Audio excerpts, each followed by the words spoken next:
I'm Veronica Dudo in Washington, D.C. Tonight on EWTN News Nightly, landslide victory. President Trump-backed candidates dominate primary elections, reaffirming the president's powerful influence over the Republican Party.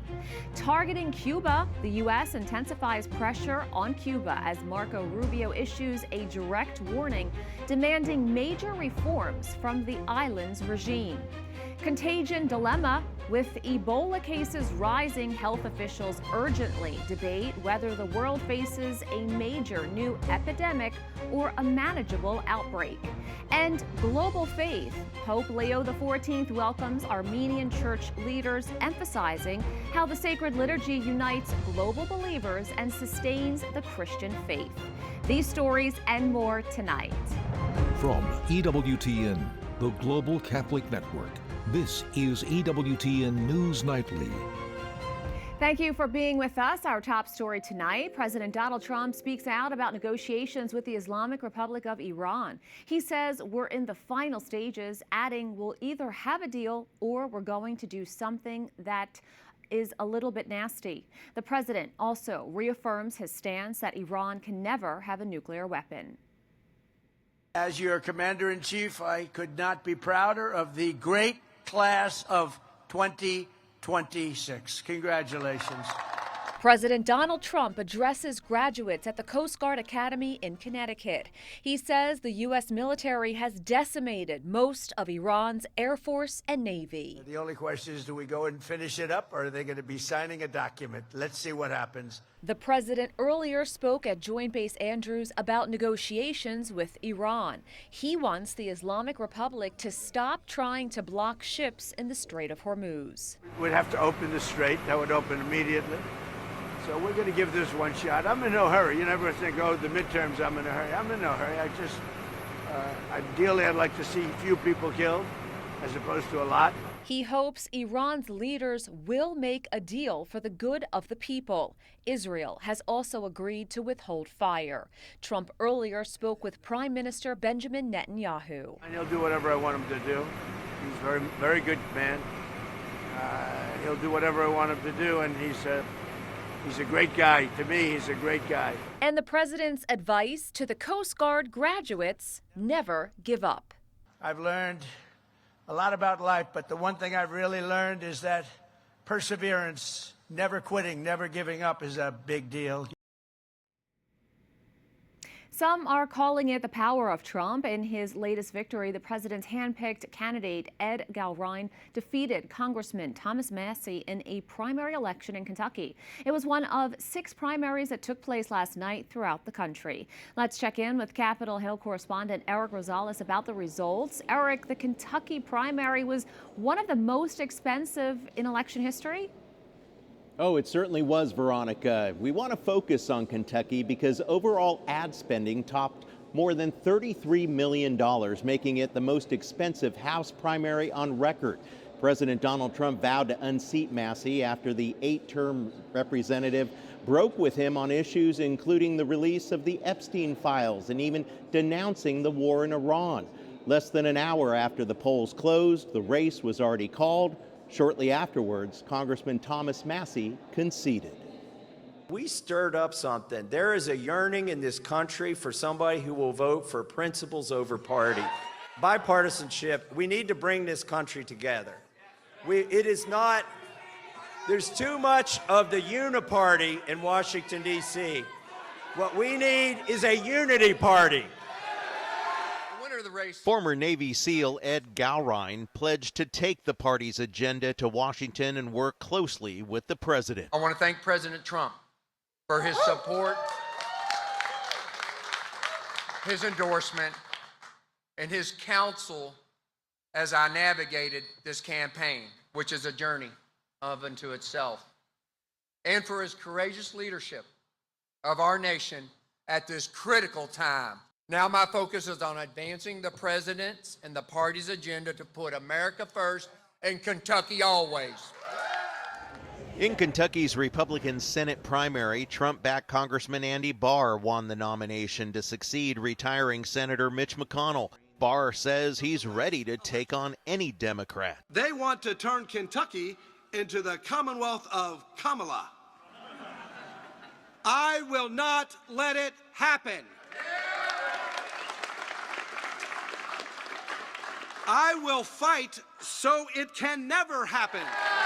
With the president not backing Senators Bill Cassidy, John Cornyn, and Congressman Thomas Massie, three men who disagreed with President Trump on issues, Speaker Mike Johnson was asked if any Republican's safe who challenges the president. The speaker says it's not about taking on the president, it's about the party's core values. What is the Republican Party? It's individual freedom, limited government, the rule of law, peace through strength, fiscal responsibility, free markets, and human dignity. I don't ask much more of anybody, but you got to hold to the core principles. By the way, primaries also took place in Georgia and Alabama. In Georgia, Republicans will have a runoff on June 16th. Mike Collins and Derek Dooley will compete for the chance to take on Democratic Senator John Ossoff in November. And in Alabama, Congressman Barry Moore advanced to a runoff for the Republican nomination to replace Senator Tommy Tuberville, who won the GOP nomination for governor, and will face off against Doug Jones in November. At the Capitol, Eric Rosales, EWTN News Nightly. Joining us now to break down yesterday's massive primary results is Clifford Young, president of U.S. Public Affairs at Ipsos. Clifford, welcome back to the show. It's great to be here. What does the broad success of President Donald Trump-backed candidates across states like Kentucky, Georgia, Pennsylvania, and Alabama say about his continued influence over the Republican Party heading into the 2026 midterms? Yeah, the Trump brand is very, very strong. This last round of primaries in these specific 6 states sort of reinforced what we've already seen, reinforced the trend that Trump and his brand are very strong. They are a sort of organizing force when it comes to the GOP, when it comes to the Republican base, and he continues to have success. The GOP lawmakers who lost their primaries, like Representative Thomas Massie and Senator Bill Cassidy, they'll remain in their seats for another 6 months. Could that be a problem for the president's agenda? Maybe on the margins, but I wouldn't expect a lot of legislative activity between now and the elections.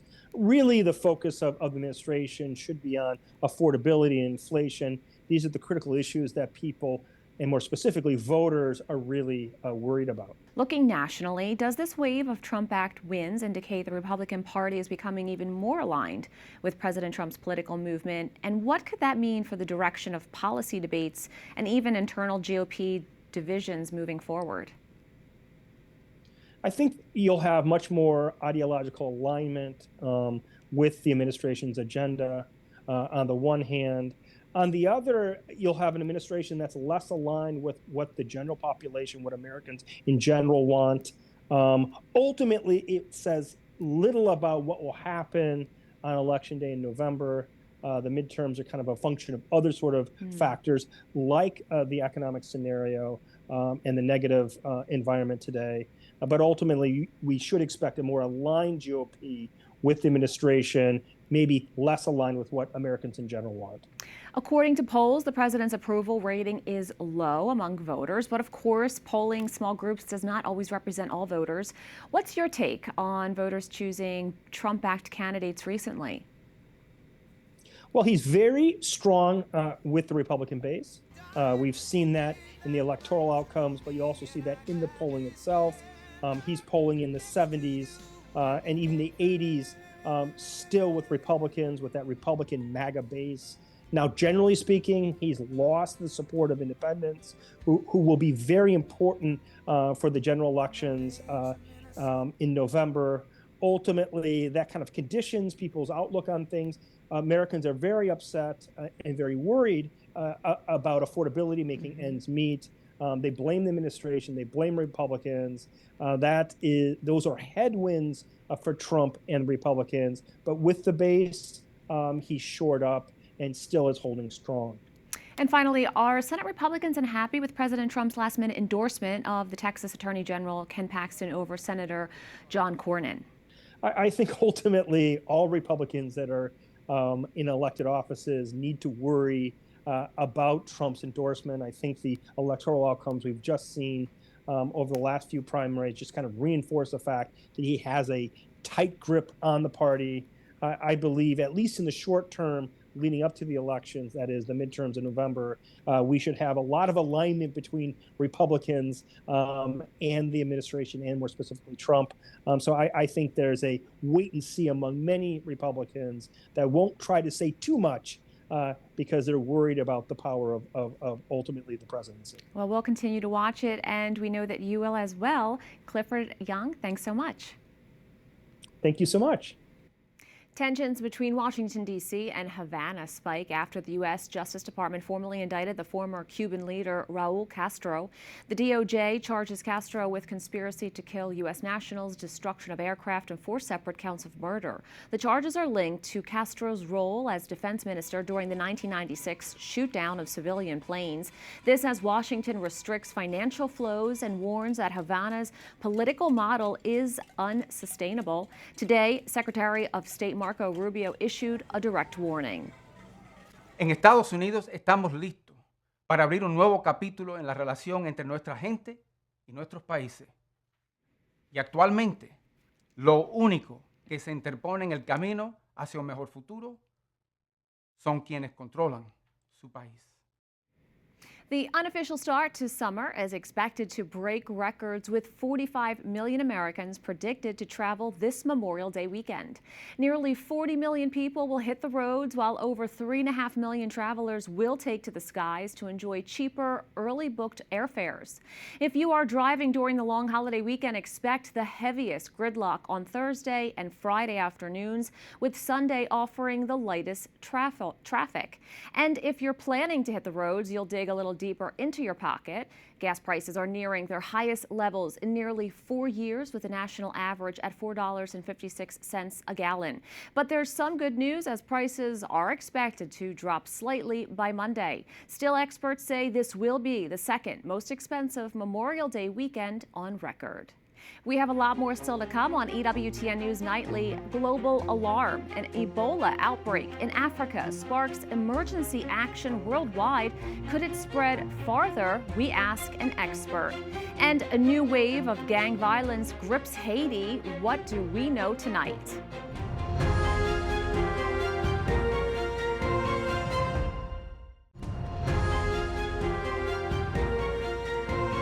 Russian President Vladimir Putin and Chinese leader Xi Jinping have met to showcase a powerful united front just days after President Trump's visit to China. The two superpowers signed over 40 cooperation agreements focusing on energy trade like oil and gas. Xi described their strategic ties as having reached the highest level in history. The meeting signals a challenge to Washington, with both leaders openly criticizing Western sanctions amid the ongoing war in Iran. The World Health Organization has officially declared a global health emergency following a rapidly spreading Ebola outbreak in the Democratic Republic of the Congo and Uganda.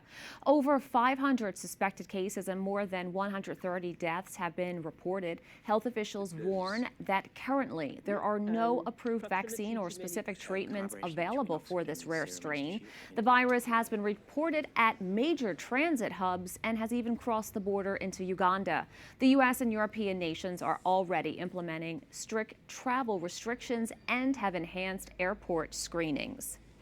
To talk to us about this outbreak, we are joined by infectious disease specialist Dr. Robert Tabali. Thank you so much for coming on. Great to be with you today. There is always fear during an outbreak. How contagious is this virus, and what are the primary modes of transmission? Well, the initial contagion is blood and respiratory secretions, but as a patient evolves in their illness over a number of weeks, possibly, they become more contagious to the point where they start vomiting blood. And at the time of death, a patient is contagious even through touching the skin. So it becomes progressively more contagious. This virus has not been a common outbreak. The more common one has been the Zaire strain. And the Zaire strain, we have several treatments for it for prevention, and actually vaccine, which has been successfully used in the past just to ring around the epidemic center and stop the outbreaks. But we have nothing in our repertoire at this time to treat this, other than supportive issues like intravenous fluids and nutritional support. Hearing what this does to the body can be alarming for some people. You have extensive expertise in infectious disease. What are the early symptoms of Ebola that health workers and the public should be looking for? Well, the early symptoms are like almost any other viral illness, which are flu-like symptoms: headache, fever, sore throat, abdominal pain usually precedes everything. And then the abdominal pain gets progressively worse. Patients can become dehydrated because the virus itself causes the integrity of the vasculature to leak fluids into the tissues, and you lose the fluids inside the intravascular space. So patients can enter a period of delirium and then unconsciousness, and they can begin to hemorrhage both from their GI tract internally and other areas through their pulmonary system. They can lose the ability to breathe because of fluid buildup in the lungs. It's a very horrible disease, to be quite honest. Currently, they are screening measures at international airports, but the virus has already reached major transit hubs and cross borders. What is your assessment of a global threat? Well, since these areas are regionally high traffic areas, the people who were initially infected were thought to be miners that migrated into the northeast province of Congo to work in a gold mine. And they came from other countries such as Uganda and even down in South Sudan. But the more that this might break into areas with high international flux of traffic, that would be of greater concern. One of my great concerns is that, similar to what happened in the 1990s, when CDC officials that were on the ground working to help control the outbreak, they bumped into Iraqi nationals that were getting tissue samples and blood samples. And it's my concern that the Iranians could try to support someone in this fashion for bioterrorism effect. Health agencies are concerned because this current outbreak involves the rare strain, which does not have approved vaccine, plus what you just mentioned there. How does this complicate containment efforts on the ground, and what medical alternatives exist? Well, the most important thing would be for people to stay self-quarantined if at all possible, and lack of circulation in country.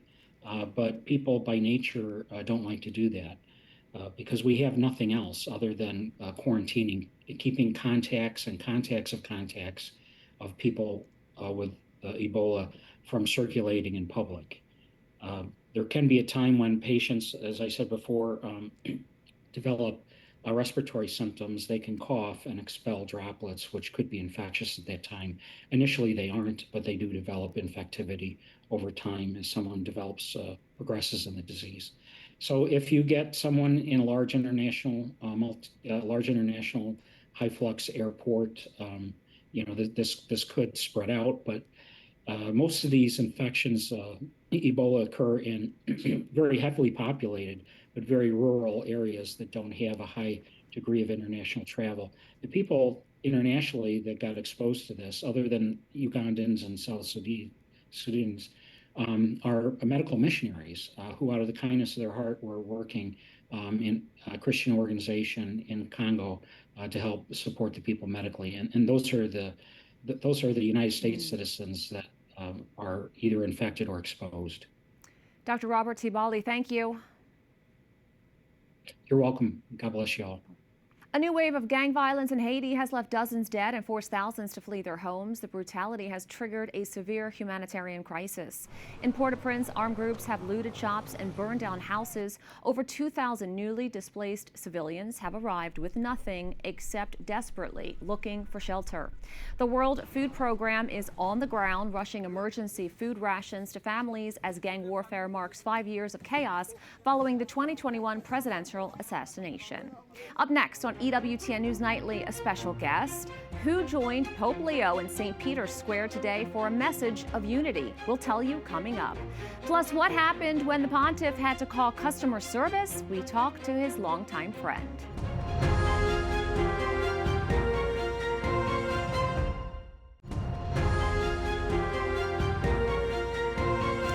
his general audience today in St. Peter's Square, Pope Leo is accompanied by a special guest.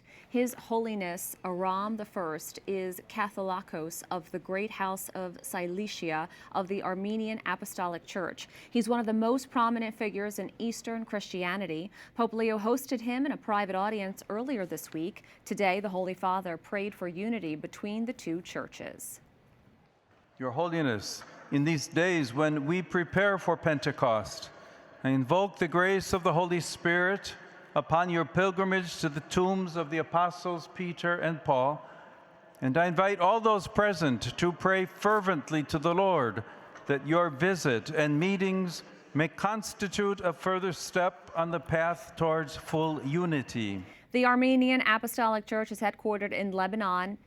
The Pope also prayed for peace in the country as fighting between Hezbollah and Israel has left many Christians caught in the middle. Pope Leo begins a new part of his catechetical series on the Second Vatican Council. Il mistero di Cristo.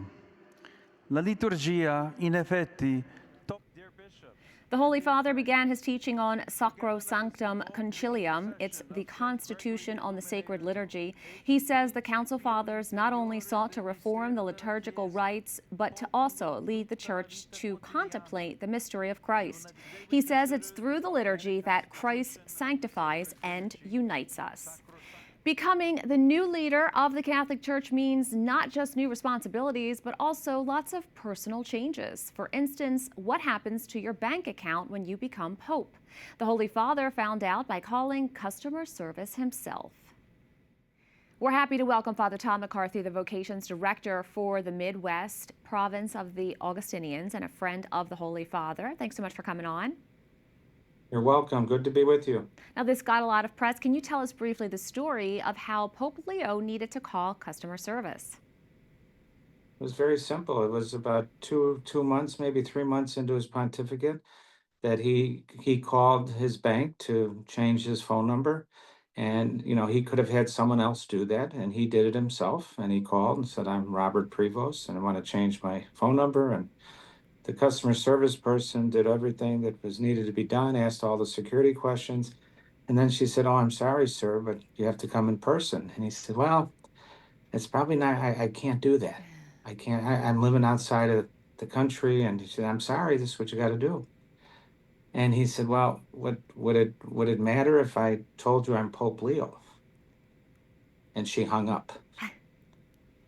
I would have hung up. She probably thought it was a scam. Right. But it was funny. But what it shows is that Pope Leo is such, he's like us. We all encounter moments where things don't go our way, or as someone said with customer service, and I don't blame that lady at all. Again, I would have hung up. But it shows that he did this himself. And so finally they were able to work it out, and he was able to change his phone number. It's a simple little story. It was, and it's really taken off. People are fascinated by it. As a longtime friend, what was your reaction when you first heard the story? And can you just talk a little bit about how this could impact people of any faith, you know, to see Pope Leo in this very human way? Yes, he is one of the most humble people I know. He is a man who truly is in love with God and truly in love with the ministry he's being called to do. And this doesn't surprise any of us that know him, that he would do this on his own and that he wouldn't presume to know that he's someone, some big shot. No, I'm the Pope. No, he just did it himself. And it's things that you and I do every day, and everyone who's listening. We do little things like this every day. It's our normal way of growing, of who we are. And what it shows is nobody is surprised who knows Pope Leo that he did this. When reflecting back, what has it been like knowing Pope Leo before he became the first American pontiff? Well, he's one of the smartest people I know. He is a true Augustinian. He is a friend who trusted in me when he was provincial. He appointed me as president of St. Rita High School in Chicago. I was young. He took a chance on me, and it paid off. And I will always remember how he truly listens to people. He loves people. He enters into dialogue with people, and he listens. I think that's one of the best attributes any of us can have if we listen to others. Father Tom McCarthy, thank you so much. You're welcome. God bless. We thank you for watching tonight. Remember, you can follow us on social media, Facebook, X, YouTube, and Instagram at EWTN News Nightly. I'm Veronica Dudo. Good night and God bless.